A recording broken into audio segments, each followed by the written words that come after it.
What's going on, guys? It's Jeff. Looks like we have some more rumors and leaks from the Ghost of Hope, per usual, over the past, I don't even know how long it's been. As exclusive, Call of Duty 2027 by Sledgehammer Games will not be Advanced Warfare 2, and will instead be set in a completely new sub-franchise, set during the modern era. So this is gonna be Sledgehammer in modern era. So the last time we got that was Modern Warfare 3, right? But it's not within their own. Stylistically, it might be a bit different for them. No jetpacks, but movement is planned to be a big focus. I imagine that's generally a good thing. I'm waiting for one of those situations where it's marketed as like some movement god game, then it actually not be like we get like Modern Warfare 2 levels of like bad movement. Like they think they figured out like the next big thing for movement and they just torch the entire game. Movement at this point though, I wonder how difficult it is overall for them to innovate on this movement though. How much further can they really go until it becomes like really redundant? Now mind you, this is Call of Duty 2027, not Black Ops 7. Zombies is not currently planned for the game. We're hearing about Black Ops 7 where there's some kind of like wall hop or something. Who knows what that even means, like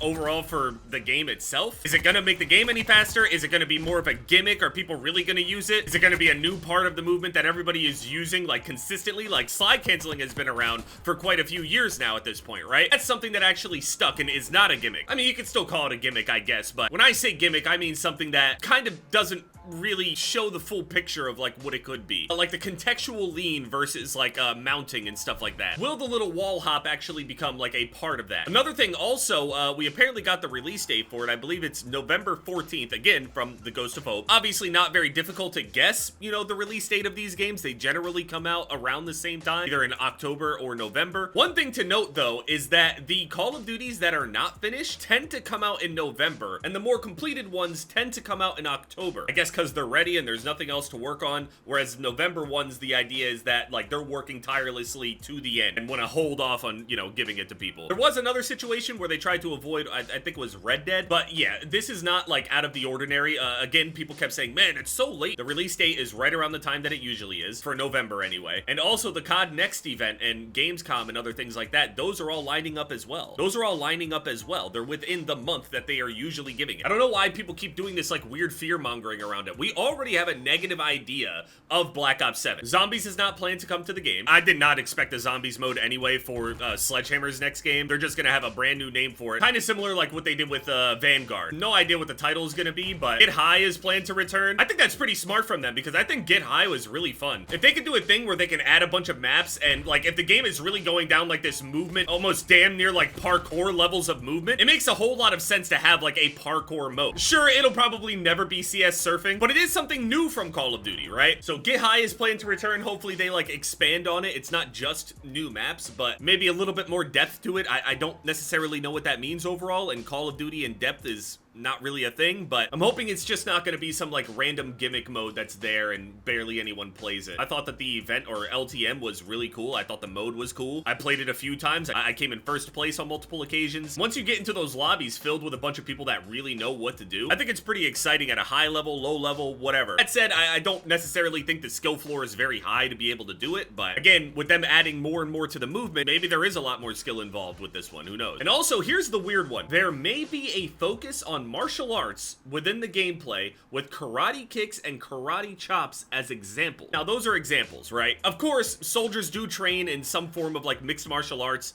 hand-to-hand combat, not just like hand versus knife or disarming and stuff like that. Actual MMA. As somebody that's been watching MMA for a long time, they always advertise where one of these MMA fighters will go and roll with like Marines and shit like that. People in the military and just, you know, to test their skills and everything. Now, given the military doesn't necessarily make you become some sort of MMA champion, but you do learn like general basics of defense. I'm trying to think in my head though, what does this even really mean? Like, so we already have a melee in the game, right? We have these kinds of melees, which are usually like gun butt hits. Usually it's like 2 hits to kill or something. Maybe 1 hit with like a perk or some shit, or maybe like a certain weapon can have like a bayonet on it. It's like a 1-hit melee kind of thing. What do they mean focus on that? So maybe somehow like more depth to the melee system? I don't know if that's like a good or a bad thing for Call of Duty. So they wanted to get rid of one-shot knives, or maybe they'll make it so like the tack knife or something is the only way to like one-shot melee. And now it becomes a thing of like when you throw punches at each other, maybe the other person presses the melee button in time. You can like throw break like in a fighting game. When somebody goes to melee you and you melee back, it'll kind of like create a clash maybe, or it'll be a direct counter. Like somebody comes around the corner, they go for a punch, you press your punch or block button in time, and it'll like deflect it and stun the player back, so then you can kill them. Or it could be something that's way more gimmicky, where like maybe there will be some kind of clash thing, and it'll be like a rock, paper, scissors kind of thing, kind of like the old school Budokai games, or was it Tenkaichi? One of them. Basically, you end up doing the clash together, and then you do like a rock, paper, scissors between like 3 different buttons, and whoever chooses right wins the exchange. But with that said, I'm trying to think. In my head, it sounds cool, like to sit there and be able to counter people and shit like that, and kind of like outplay on a melee level. But what does that look like from the outside? Like from like a third-person perspective, right? If I watch 2 people do this, obviously they're gonna be like standing there throwing punches at each other, and they can just be shot. And also, is it a thing that like locks them in place as they're doing it? They're like stuck in animations while they're trying to defend melees and shit? Yeah, I'm really hoping it doesn't become like a quick time event where you're basically locked in. Every single time someone goes for a melee, you guys are locked into this like hand-to-hand combat sequence. It might be cool in first person, but I feel like that might be something that gets real annoying, especially if there's like no way to prevent from even getting in this situation in the first place. Maybe if you have like a tactical knife equipped or something like that, if somebody goes for it, it'll like completely override the whole thing, and you just kind of push it out of the way and stab him in the neck so you don't do the whole. But still, again, you are locked into an animation. I don't know if that's a good or a bad thing for the pace of the game. I think it would be crazy cool to watch 2 people throw a whole bunch of like counter punches and shit at each other. That sounds really cool, but imagine 2 people get really, really good at doing the counter punching and stuff, and they're just locked into doing that thing people were doing in